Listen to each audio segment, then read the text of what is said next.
आता बघूयात मुंबई आणि उपनगरातल्या टॉप 9 घडामोडी। मुंबईतील पश्चिम उपनगरात जोरदार पाऊस। बोरिवली, गोरेगाव, अंधेरीसह वांद्रे परिसरात पहाटेपासूनच पावसाची हजेरी। सखल भागात पाणी साचण्याची शक्यता। मुंबई उपनगरात जोरदार पावसाची हजेरी। मानखुर्द, गोविंडी, घाटकोपर, मुलुंड, भांडूप, सायन भागात बरसला पाऊस। नागरिकांना उकाड्यापासून काहीसा दिलासा। अखेर 16 दिवसांनी मध्य रेल्वे सुरळीत। रेल्वे मंडळाकडून सिग्नल नियमात शिथिलता मिळाल्याने रेल्वे सेवा पूर्वपदावर।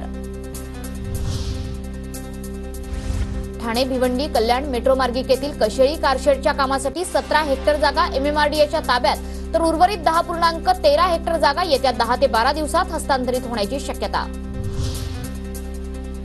मालमत्ता कर थकबाकीदारांकडून मुंबई महापालिका आकारते 2% दंड।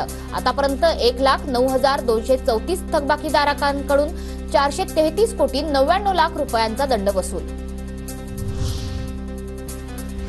म्हाडाच्या विरार बोळिंज गृह प्रकल्पातील घरविक्री निविदांना शून्य प्रतिसाद। 100 घरांच्या विक्रीसाठी मागवण्यात आल्या होत्या निविदा। HIV ग्रस्त असल्यानं उड्डाण करण्यास परवानगी नाकारली। DCGIच्या निर्णयाविरोधात प्रशिक्षणार्थी वैमानिकाची उच्च न्यायालयात धाव। दक्षिण मुंबईतील मलबार हिल जलाशयाच्या पुनर्बांधणीचा प्रस्ताव रद्द केल्याची घोषणा। मात्र IITच्या अहवालाची प्रतीक्षा कायम, त्यामुळे प्रस्ताव रद्द करण्याच्या प्रक्रियेला आणखी वेळ लागणार। मुंबई महानगर क्षेत्रातील 11वीच्या ऑनलाईन प्रवेशाची सर्वसाधारण गुणवत्ता यादी जाहीर। 11वीच्या प्रवेशासाठी 2,38,934 विद्यार्थ्यांकडून अर्ज। वाणिज्य शाखेसाठी सर्वाधिक 1,23,774 अर्ज।